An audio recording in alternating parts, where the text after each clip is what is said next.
말씀은 이제 디모데후서로 시작을 하는데요.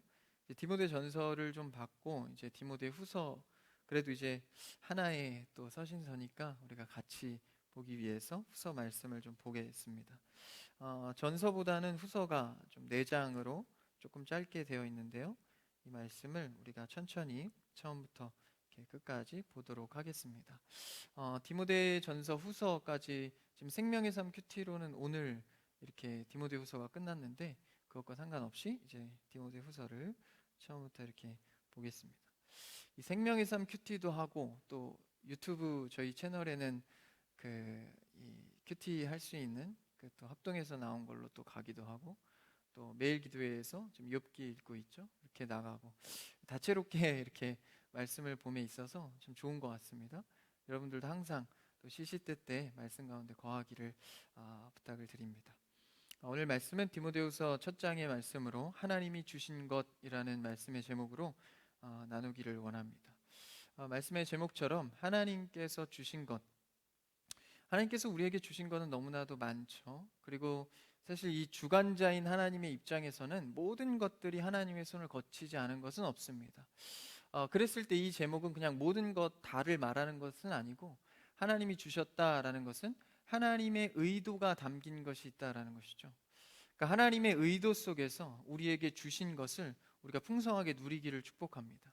그러니까 하나님이 주셨지만 내 마음대로 내 의도대로 누리면 그건 하나님이 줬지만 하나님의 의도와 상관이 없는 것이죠. 하나님께서 주신 것을 하나님의 의도하심을 따라 누려가기를 축복합니다. 그래서 오늘 말씀을 통해서 하나님의 의도를 발견하기를 원하는데요. 지금 이 디모데후서의 말씀은 전서와 똑같이 바울의 일생 중에서, 그러니까 바울의 일생이 거의 끝나가는 이제 마지막 편지라고 할 수 있습니다. 그러니까 수많은 13권의 성경을 쓰면서 사도 바울이 이제 마지막으로 쓰게 된 이 디모데후서 서신서입니다. 이 디모데후서는 바울이 썼지만 디모데에게 전하는 목회의 서신서로 그 에베소 교회가 어떻게 운영되어지고 또 바울이 여태까지 사역했던 경험을 젊은 목회자 디모데에게 보내는 편지라고 할 수 있습니다. 근데 당시는 지금 후서에서는 사도 바울이 투옥 중에 있었습니다. 로마에서 2번 갇히는데 첫 번째는 그 가택 구금되어 있었던 상황이죠. 그러니까 좀 자유가 있었어요. 사람들도 들락거리기도 하고. 두 번째 갇혔을 때는 완전히 우리가 생각하는 그런 감옥에 갇혀 있었을 때입니다. 그때 이 디모데후서를 썼기 때문에 실제적으로 바울은 또 건강도 좋지 않았습니다. 그래서 눈이 잘 보이지 않고 이래서 대필해서 다른 사람을 통해서 대필해서 적었던 서신서입니다. 그만큼 이 환경도 좋지 않고 몸 상태도 좋지 않은데 끝까지 이 편지를 쓰면서 완성했던 내용은 무엇일까? 참 그것만 해도 이 서신서의 의미는 깊습니다. 어찌 보면 유언서와도 비슷할 수 있겠죠. 근데 담겨 있는 내용이 자기 얘기를 하는 것이 아니라 마지막을 예감하는 순간 속에서도 끝까지 교회를 세우기 위해서, 영혼을 위해서, 영혼을 세우기 위한 마음으로 권면하고 당부하는 말씀을 전했다라는 것이죠. 이것은 단순히 자신이 할 수 있는 얘기가 아니라 성령의 감동함을 통해서 하나님의 말씀으로 적혀진 것입니다. 그러니까 이 말씀은 오늘날 우리에게 그냥 교훈으로만 끝나는 것이 아니라 삶에 지켜야 할 진리의 말씀이 되는 것이죠. 그러니까 사도 바울의 일생은 참 세상적으로 보면 고통과 힘듦이 있었지만 하나님 앞에서는 누구보다도 특별하게 쓰여진 모습을 봅니다. 또 그런 축복 속에서 끝까지 영혼과 교회를 세우기 위해 당부의 말씀을 쓴 것이죠. 더군다나 당시에는 이 기독교 박해가 심했기 때문에 에베소 같은 이 초대교회들이 이 제대로 서는 데는 어려움이 많았습니다.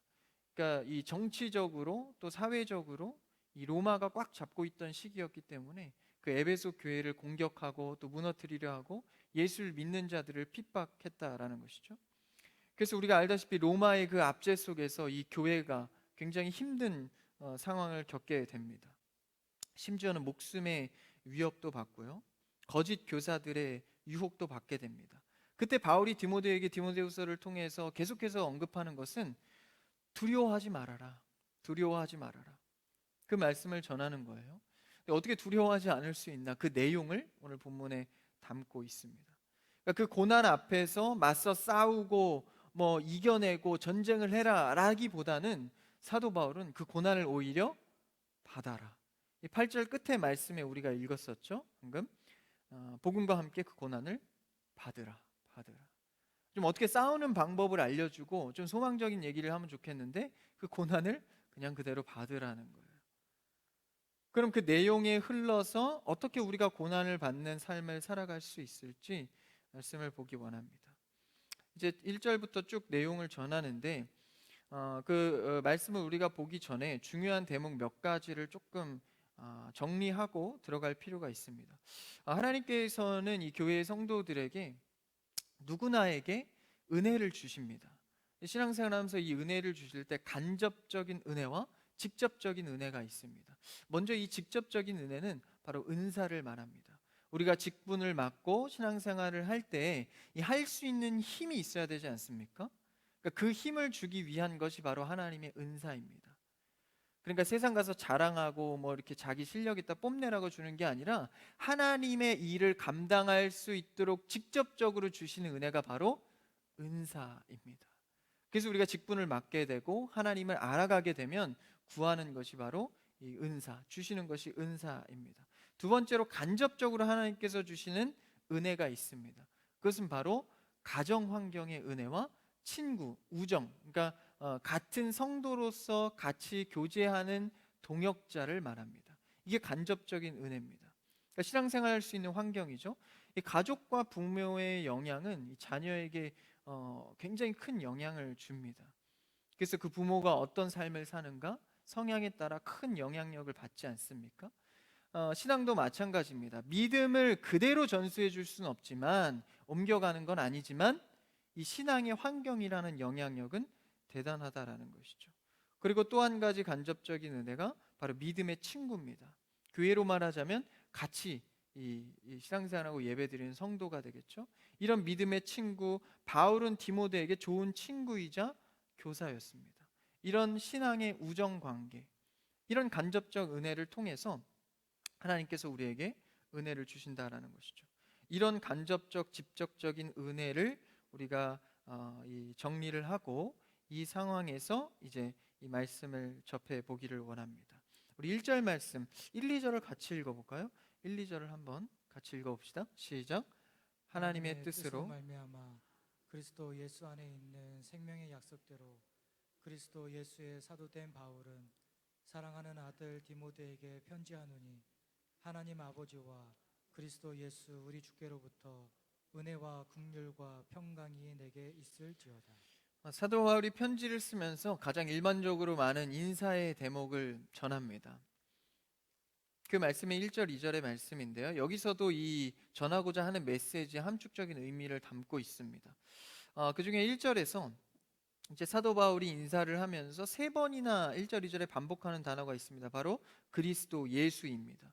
그러니까 자신은 예수 그리스도 안에 서 있고 예수 그리스도 안에서 전하는 것이다.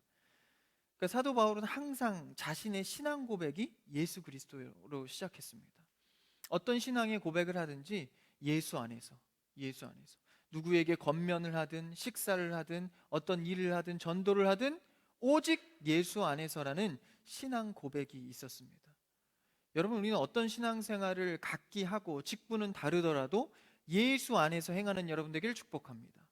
그러니까 이 신앙 고백의 정체성을 명확히 하고 들어가야 어떤 은혜를 받든지 힘이 있고 능력이 있고 응답이 되는 것이죠. 그래서 우리의 기도의 끝에는 항상 예수 그리스도의 이름으로 기도합니다. 아멘 붙여야 하는 것입니다. 모든 것이 예수님을 통하여서. 그게 사도 바울의 신앙 고백이자 이 서신서의 가장 중요한 첫 머리가 된 것입니다. 그래서 모든 일을 예수 그리스도 안에서 하기 때문에 그의 말과 행동은 다 예수 안에서 생각되어진 말들입니다. 그래서 당연히 디모데에게 목회를 권하는 목회 서신 안에서도 예수 그리스도 안에서 권하는 것이 되는 것이죠. 그래서 이 바울이 사도권에 대한 논쟁도 많지 않았습니까? 그러니까 사도는 12제자만이 직접 예수님께 가르침을 받고 예수님을 본 자만이 사도직인데 사도 바울, 네가 언제 부활 이후에 네가 예수 그리스도를 전했는데 네가 언제 예수님께 가르침을 받았냐? 이런 사도권의 시비 때문에 굉장히 전도하기가 어려웠었습니다. 근데 사도 바울은 늘상 하는 얘기가 뭐죠? 예수 그리스도 예수의 사도된 바울은 1절처럼 이렇게 고백하죠. 그러니까 확실히 하는 겁니다. 예수 그리스도의 신앙 고백을. 왜 사도라고 할 수 있죠? 다메섹 도상에서 부활 이후에 예수님을 최초로 목격한 자이기 때문입니다. 그래서 눈이 뒤집혀서 예수님과 함께 이제 전도를 시작하지 않습니까? 그랬기 때문에 예수님이 부활하고 없으셨지만 직접 가르친 제자들처럼 사도권이 있다라는 거예요. 그래서 그 사도권 속에서 나는 이 말씀을 전할 권위가 있다라는 것을 정확히 하고 있는 것이죠. 그러니까 이 말은 다시 정리하면 자신의 말을 전하는 게 아니라는 거예요. 단순한 편지가 아니라 오늘날 우리 성도들이 그리고 디모데 목회에 있어서 정말 진리의 말씀으로 받기에 합당하는 것을 전하고 있는 것입니다. 그래서 2절에서는 또 어떻게 표현하죠? 사랑하는 아들 디모데에게. 그러니까 진짜 아들이 아닌데 아들이라고 표현을 해요. 왜 그럴까요? 아들처럼 그냥 귀하니까? 그 정도가 아니라 새 공동체 예수 그리스도를 통해서 우리는 한 가족으로 그 피로 묶여졌으니 나는 너를 권하는 교사이자 아버지 역할이다. 그래서 너는 내 사랑하는 아들이라고 표현하고 있습니다. 여러분, 우리는 주의 예수 그리스도의 이름 안에서 한 가족입니다. 새 공동체를 이룬 자들이죠. 그래서 한 말씀을 받기에 합당한 공동체입니다. 그래서 영의 가족 공동체로서 전하는 이런 진심의 마음을 담아 말씀을 시작해 갑니다. 3절을 한번 이제 읽어볼까요? 3절 시작. 내가 밤낮 간구하는 가운데 쉬지 않고 너를 생각하여 청결한 양심으로 조상적부터 섬겨오는 하나님께 감사하고. 이 3절이 아까 모두에 나눈 그 직접적인 은혜와 간접적인 은혜의 말씀이 다 들어 있습니다. 3절에 보니까 내가 너를 위해서 밤낮 간구하는 가운데 쉬지 않고 너를 생각한다. 그러니까 사도 바울이 디모데를 생각하면서 항상 밤낮 간구하면서 너를 걱정하고 생각했다는 거예요. 여러분, 교회 공동체에서 이런 관계가 되기를 바랍니다. 이게 바로 간접적 은혜를 누리고 있는 우정의 관계입니다. 그러니까 성도라는 이 우정의 관계를 말하는 것이죠. 그래서 3절에서 생각하여. 근데 이 사도 바울이 이 디모데에 대해서 계속해서 반복하는 게 바로 생각하여입니다. 4절에서도 생각하여, 5절에서도 6절에서도 계속 생각하여라는 단어를 쓰면서 디모데에게 이 우정의 관계를 드러내고 있습니다. 이 성도를 생각하고 같이 격려하고 세우는 것은 바로 예수님의 구원의 방법입니다. 예수님께서 십자가에서 죽으시고 부활하신 뒤에 이제 너희를 떠나 하나님 곁으로 간다라고 말씀하시면서 끝나는 게 아니라 계속해서 하나님 옆에서 뭐 하시죠? 우리를 위해서 중보하십니다. 이게 뭐죠? 우리를 생각하십니다. 그리고 그것을 끝내는 게 아니라 실제적인 성령을 보내주셔서 우리의 생각을 도우시죠. 우리를 계속 생각하여서 성령으로 도우십니다. 그러니까 이 방법은 지금 사도 바울이 디모데에게 하고 있는 생각한다는 방법은 예수 그리스도의 사역의 방법입니다. 끝까지 놓지 않고 그를 생각하여서 성도된 우정을 지켜가는 것. 우리 세상에서도 이 관계의 아름다움이 이 우정 속에 많이 있지 않습니까? 끝까지 포기하지 않고 관계를 이어가는 것. 그 성도의 그 마음 속에서도 이것이 있다는 거예요. 그래서 하나님께서 이러한 은혜 가운데 우정으로 이 성도를 묶어냅니다. 그래서 교회 안에서도 계속 그냥 정착했다고 끝나고 뭐 5년, 10년 다녔으니까 이게 안정적으로 다녀니까 뭐 신경 안 써도 되는 겁니까? 그게 아니죠. 계속해서 그들을 돌보고 함께 나누고 오래됐다고 해서 끝나는 게 아니에요. 신앙적 우정이 계속해서 세워지기를 축복합니다. 예배드리고 잘 드린다고 잘 나온다고 해서 끝나는 게 아니라 불편함이 없나? 어려움이 없나? 돌아보고 뭡니까? 생각하여. 너를 생각하여. 그 다음에 3절 후반에 보니까 너를 생각하여 어떻게 하죠? 청결한 양심으로 조상적부터 섬겨오는 하나님께 감사하다. 내가 이렇게 너를 우정 가운데 사랑하고 섬길 수 있는 것이 내 조상적부터 내려오는 그 믿음의 영향력 때문에 가능한 것이니 그게 너무 감사하다는 거예요. 이거와 하나의 맥을 이루고 있는 본문이 바로 5절입니다.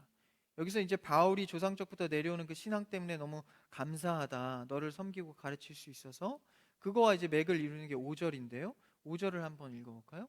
5절 시작. 이는 내 속에 거짓이 없는 믿음이 있음을 생각함이라. 이 믿음은 먼저 내 외조모 로이스와 내 어머니 유니게 속에 있더니 내 속에도 있는 줄을 확신하노라. 이 사도 바울의 이 조상적부터 내려온 신앙 때문에 감사한데 5절에서는 디모데 너도 외조모 그러니까 외할머니를 통해서 또 어머니를 통해서 너 속에 그 거짓이 없는 믿음이 있음을 확신한다. 그게 감사하다라는 이야기를 하고 있습니다. 이것은 이제 신앙적 가정의 영향력이죠. 이것도 간접적인 하나님께서 주시는 은혜입니다. 가정에서 이런 신앙의 공동체를 이루고 은혜를 준다는 것은 너무나도 감사한 일이죠. 또 그렇지 못한 혼자 신앙생활을 할 때는 또 어려움이 있습니다. 그럼에도 불구하고 하나님께서는 나로부터 시작된 복음이 또 가정 대대로 이루어지기를 원하고 계시죠. 우리 교회에서도 혼자 신앙생활했지만 또 가족이 전도되고 예배 드리는 그런 놀라운 일들도 생겨납니다. 얼마나 감사합니까? 그리고 내 대를 통해서 이제부터는 신앙의 가정, 기독교의 가정을 이루는 것도 굉장히 감사한 일입니다. 그 영향력이 굉장히 크기 때문이죠. 그래서 사도 바울도 그 조상적부터 내려오는 그 신앙 때문에 감사하다. 여기서 우리가 이제 오해하지 말아야 할 것은 이 디모데도 그렇고 외조모와 어머니의 신앙 때문에 내가 믿음이 생겼다는 말을 하는 것은 아닙니다.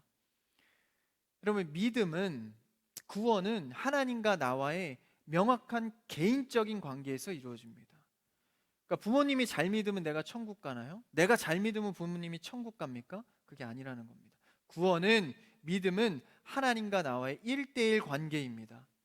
그럼에도 간접적으로 은혜를 누릴 수 있는 감사는 뭐예요? 내 어머니의 신앙이 있으면, 어머니의 기도가 있으면 나에게 그 신앙의 성품과 그런 영향력들이 온다라는 거예요. 그게 너무 감사하다는 거죠. 그게 곧 믿음이라는 건 아닙니다. 그러나 이런 간접적인 은혜가 너무 감사하다. 그래서 너에게도 거짓 없는 믿음이라는 것을 내가 안다라고 말하고 있는 것이죠. 그래서 직접적으로 전가되는 것은 아니지만 하나님과의 관계 속에서 은혜를 누리고 있다. 이런 간접적인 은혜가 얼마나 감사한지 모른다. 이 우정의 관계와 가정의 감사에 대한 얘기를 하고 있는 것입니다. 사실 이 가정으로 나아가서 이 대한민국이라는 땅에서 이 복음을 자유롭게 누릴 수 있다는 게 사실 얼마나 감사한 일입니까? 이 뉴스를 보거나 뭐 북한이나 이슬람 지역에를 보면 사실 이 예수님을 믿거나 이런 기독교의 신앙생활을 하면 뭐 죽임을 당하고 이러지 않습니까? 그런 것을 볼 때 우리가 이 땅에서 정말 복음을 갖고 전할 수 있고 믿을 수 있다는 것은 너무나도 감사한 일입니다. 그래서 디모데는 그 가족 사항이 사실 믿음의 전수가 될 수 있는 상황은 아니었습니다. 신앙의 영향력을 받을 수 있는 상황도 아니었어요. 그래서 어머니만 언급하고 아버지를 언급하지 않는 것은 이 아버지가 헬라인이었기 때문에 그렇습니다. 그래서 디모데 아버지는 믿는 자가 아니었죠. 그럼에도 불구하고 디모데가 개인의 신앙으로 믿음을 가질 수 있었던 것, 이것은 굉장히 소망적인 것이죠. 그리고 또한 이 디모데는 그 믿음을 통하여서 그 신앙의 어떤 환경을 통해서 결국 그것이 사용되어집니다. 지금 이 저와 비슷한 디모데가 나이인데 이 에베소 교회에, 이 초대교회 큰 교회에 담임 사역을 하고 있는 거예요.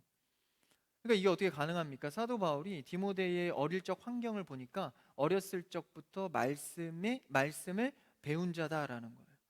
그러니까 디모데는 어렸을 적부터 준비가 된 것이죠. 뭐 처음부터 알았겠습니까? 디모데가 그 말씀으로 준비되었다라는 거예요. 왜요? 어릴 적 그런 환경, 영향력 때문에 어머니의 그런 신앙, 외조모의 신앙을 통해서 말씀을 듣고 배웠다는 겁니다. 그게 그때는 어릴 적에는 몰랐지만 이제 와서 보니까 사실 그것이 엄청난 훈련이고 신앙적 그리고 가정적으로 큰 감사의 제목이었다라는 것이죠. 그래서 이 가르치는 사역에 능통할 수 있었던 것은 이런 영향력 때문입니다. 아주 중요한 요소이죠. 그래서 에베소를 목회할 수 있고, 그래서 이렇게 사역한다는 것은 굉장히 귀한 일입니다. 어릴 적부터 신앙의 훈련을 받고 그 환경에 노출된 것. 여러분, 자녀들을 위해서 기도할 때 신앙적 환경에 노출되는 여러분의 자녀 되기를 축복합니다. 말씀에 자꾸 노출시키시고 말씀을 배우게 하시고 알게 하시고, 유대인들은 어렸을 적부터 이제 글을 뭘로 떼면 성경으로 배우면서 뗍니다. 어릴 적부터. 그래서 성경과 가깝게 하고 이 성경을 읽게 해서 그 지혜의 머리를 발달되게 하는 것이죠. 그래서 유대인들이 세계를 잡고 있는 똑똑한 사람들이지 않습니까? 미국의 많은 이 똑똑한 사람들이 다 유대인 아닙니까? 그래서 우리 교회에서도 이 교육부가 활성화돼야 됩니다. 우리 교회 많은 교회들이 사실 요새 교육부가 많이 줄어들고 이제 많이 없애는 추세인데, 그거와 다르게 교육부가 많이 부흥해야 됩니다. 어렸을 적부터 성경을 읽고 모르지만 가까이 접하는 것.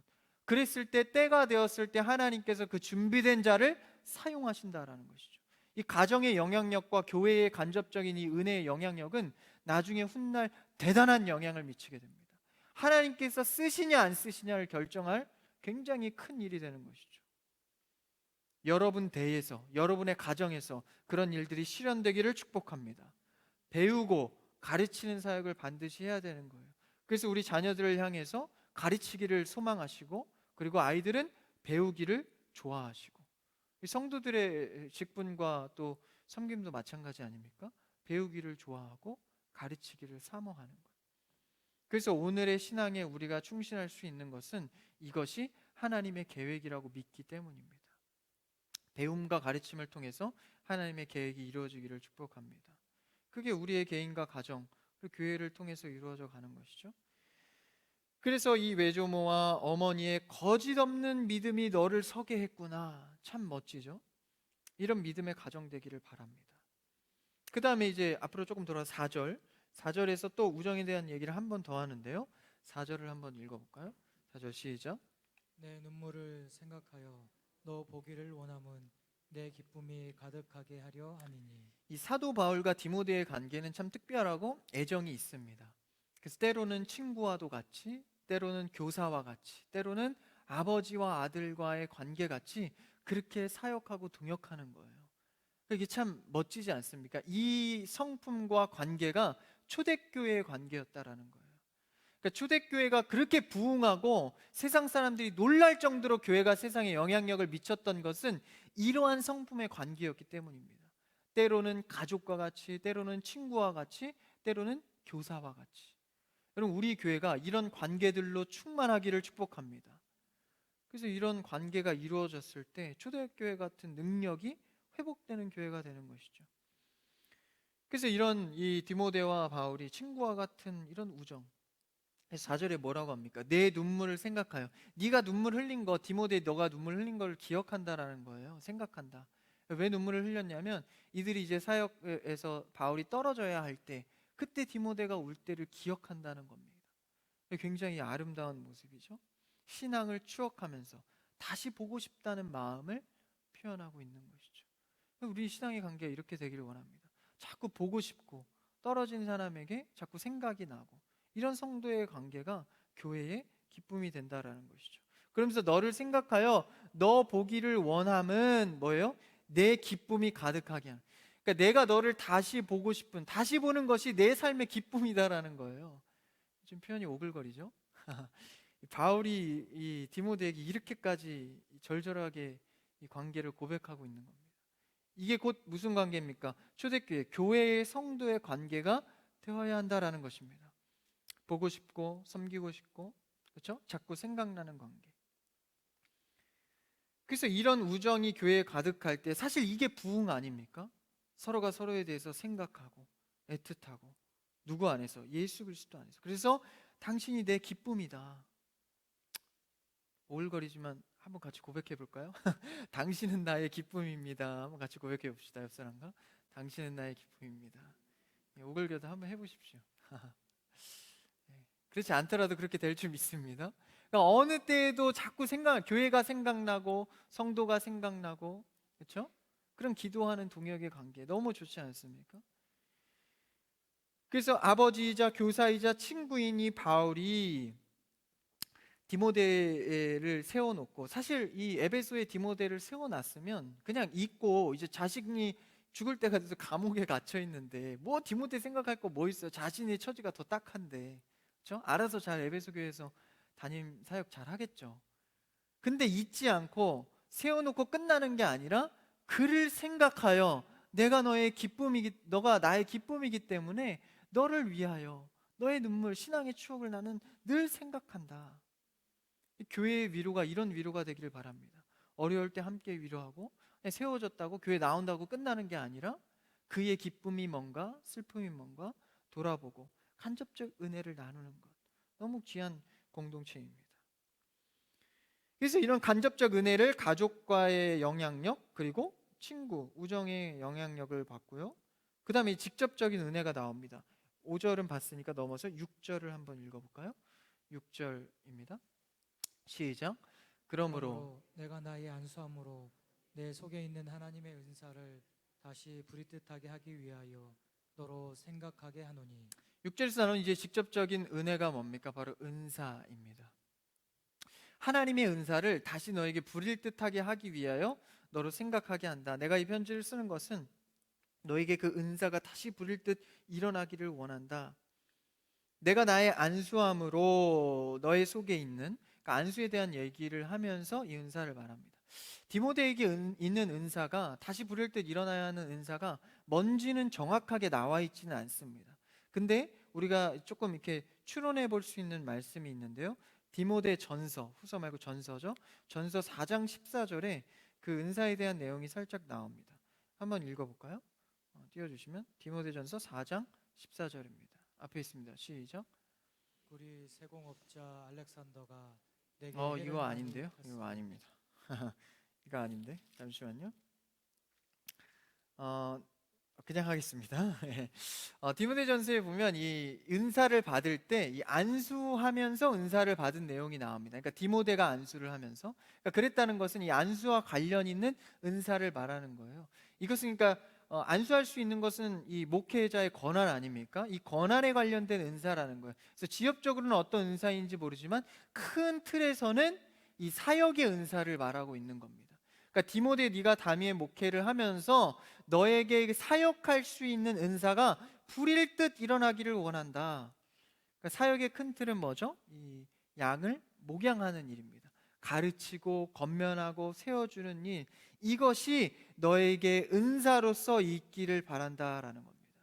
이것을 바랬던 이유는 당연히 이제 당시에 이런 교회의 핍박과 어려움들 때문에 이 목회를 한다는 것은 너무 어려웠던 것입니다. 더군다나 디모데는 나이가 어렸기 때문에 그 교회와 그 자리를 지켜감이 어려웠던 것이죠. 그래서 너의 그 목회 사역에 이 은사가 있기를 원한다. 여러분, 직분이 있으면 그 다음에 필요한 것이 바로 은사입니다. 직분이 먼저이고 그 다음에 하나님께서 은사를 부어주시는 것이죠. 근데 직분만 갖고는 일을 하기가 어렵습니다. 반드시 하나님께 은사를 구하고 은사 속에서 일이 이루어져야 합니다. 그러니까 세워졌는데 실력이 없으면 일을 할 수 있겠습니까? 할 수 없는 것이죠. 그래서 봉사하고 섬기는 여러분, 하나님 앞에 은사를 구하는 여러분 되길 축복합니다. 이 은사를 구하셔야 됩니다. 하나님께서는 구하시면 주십니다. 할렐루야. 방언의 은사, 통변의 은사, 섬김의 은사, 사랑의 은사, 나누는 은사, 배려하고 이해하는 은사, 이런 은사들을 하나님께서 구하면 준다라는 것입니다. 뭐 안에서요? 직분 안에서. 그랬을 때 이 디모데가 담임 목회자로 직분이 세워졌을 때 이 은사가 불일 듯 있기를 원한다, 사도 바울이 말하고 있는 것이죠. 그래서 이런 핍박하는 반대자들 속에서 하나님이 주신 은사로 목회자 직분의 역할을 감당하길 원한다. 이런 직접적인 은혜죠. 그래서 이런 은사를 받아서 뭐 하는 거예요? 이 훈련한다. 그러니까 가볍게 여기지 말라는 것이죠. 가볍게 여기지 말라. 훈련하나. 여러분, 은사에 대해서 받은 걸로 끝나는 것이 아니라 훈련하는 여러분 되길 축복합니다. 훈련한다는 것은 계속해서 사용하는 것을 말합니다. 그치지 말고 신앙생활의 어떤 섬김이든 직분이든 봉사든 그 안에서 계속해서 은사를 훈련해 나가야 하는 것이죠. 그 말의 표현이 바로 불일 듯 하기를 원한다. 불일 듯. 그게 뭐 열정으로 막 주의를 해라 이게 아니라 계속해서 훈련받기를 원한다라는 거예요. 낙심된다고 주저앉아서 포기하지 말고 다시 일어나서 너의 은사를 훈련하고 또 일어나서 훈련하며 나아갈 때 너의 그 직분이 하나님 안에서 빛난다라는 것이죠. 그래서 그 직접적인 은사의 얘기를 사도 바울이 하고 있습니다. 그 다음에 이제 이 종합적으로 나아가서 끝맺음을 7, 8절에서 하는데요. 이제 7절의 말씀을 한번 읽어볼까요? 7절입니다. 시작. 하나님이 우리에게 주신 것은 두려워하는 마음이 아니요 오직 능력과 사랑과 절제하는 마음이니. 이런 교회가 당시 어려운 상황, 오늘날로 치면 또 교회의 어려움들도 있죠. 그리고 개인의 가정의 어려움, 신앙생활하면서 한 어려움, 이런 어려움이 닥쳐올 때 우리에게 뭘 주셨습니까? 간접적인 은혜도 주시고 직접적인 은혜, 은사도 주셨다. 그러므로 하나님이 우리에게 주신 것은 두려운 마음이 아니다. 그러니까 우리에게 어려운 환경이 왔을 때 우리는 먼저 뭐가 떠오르죠? 두렵다, 어렵다, 어떻게 해야 될까? 근데 이것은 하나님께서 주신 마음이 아니라는 거예요. 다시 말하면 두려워하지 말라는 겁니다. 왜요? 너에게는 간접적인 은혜도 주시고 환경적인 은혜도 주시고 직접적인 은사의 은혜도 주셨기 때문에 두려워할 이유가 없다라는 것입니다. 두려운 마음을 두려울 수 있죠. 근데 그 두려움에 갇혀서 주저앉아 있지 말고 이제는 뭘 보고, 하나님이 주신 은혜를 보고 일어나라는 것입니다.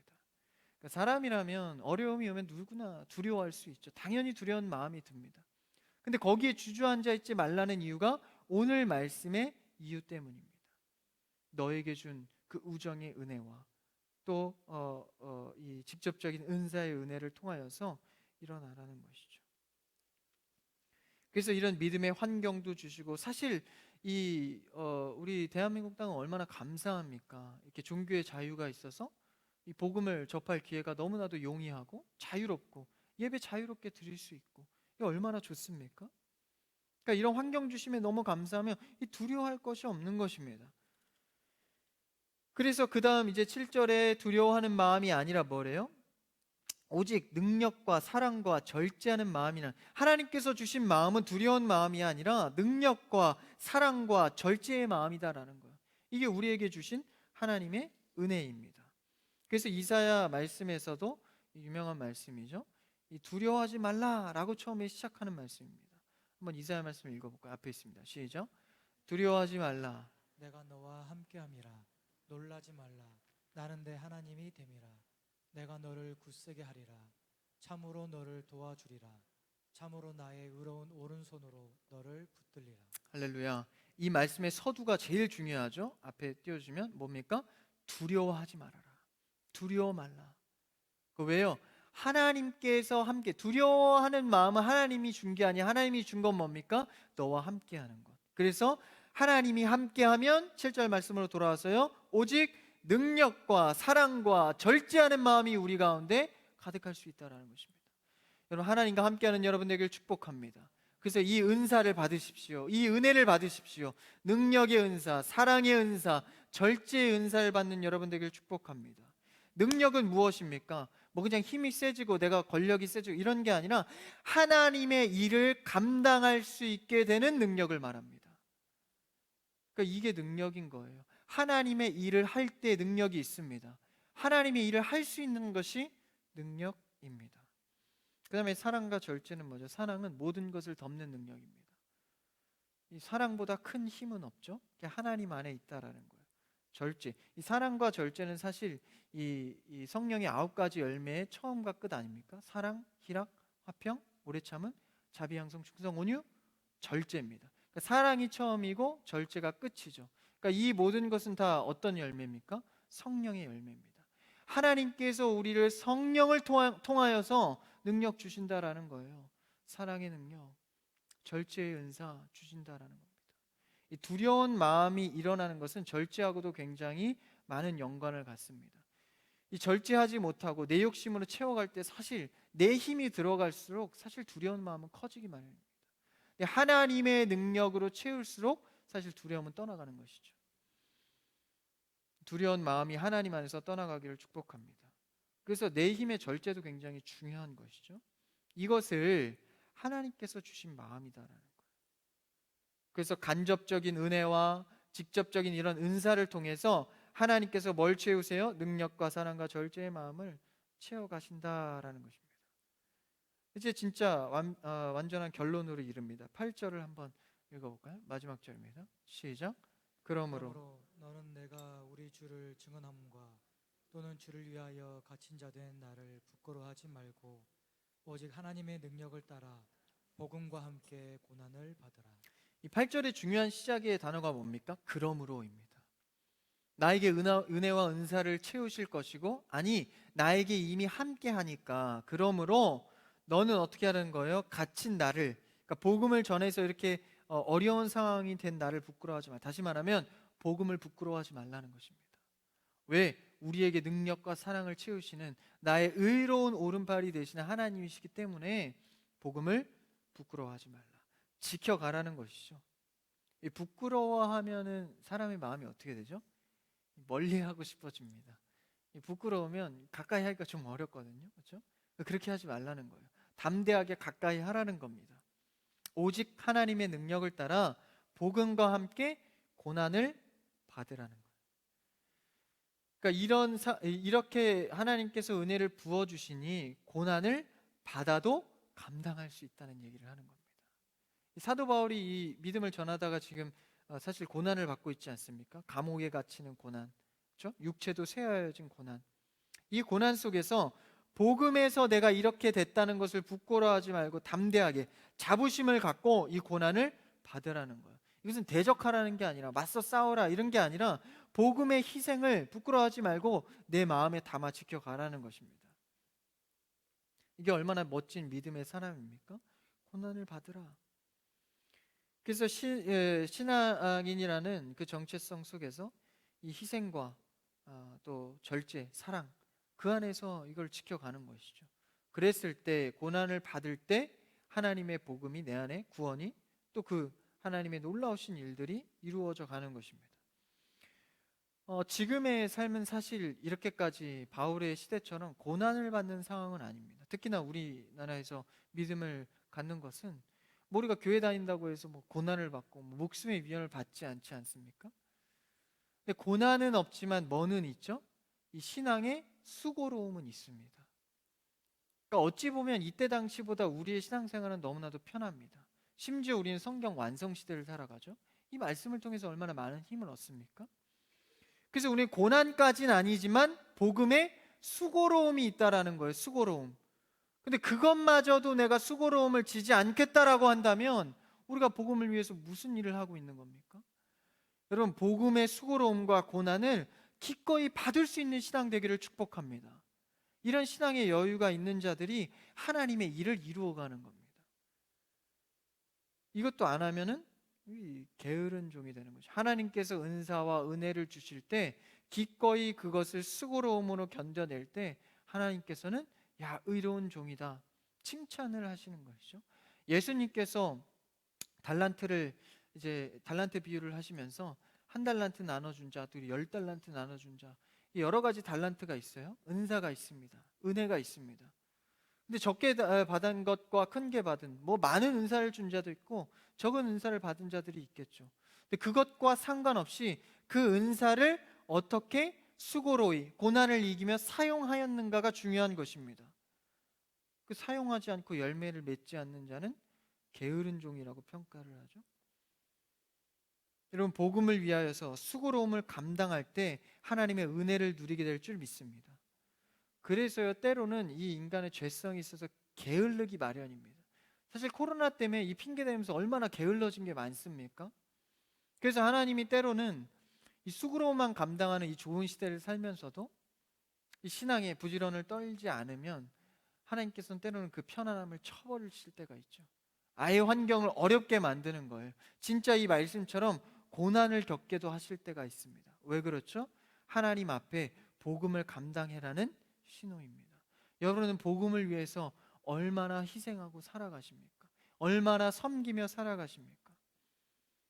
여러분, 복음을 위하여서 수고로이 살아갈 때 우리 마음속에 두려운 마음이 떠나갈 줄 믿습니다. 이 성경이 그렇게 말하고 있지 않습니까? 능력과 사랑과 절제로 살아가는 여러분 되기를 축복합니다. 말씀을 정리합니다. 우리가 수고로이 감당해야 할 것은 주의 일과 바로 복음입니다. 그래도 우리가 두려워할 것이 없는 것은 하나님께서 나에게 채워주시는 은사와 간접적 은혜와 직접적 은혜를 통해서 주님의 뜻을 누려가기 때문입니다. 우리가 이 은혜와 은사를 통하여서 이 연말에 신앙을 지키고 복음을 지켜가면서 정말 하나님의 의를 이루는 아름다운 가정과 교회와 개인 되기를 주님의 이름으로 축복합니다.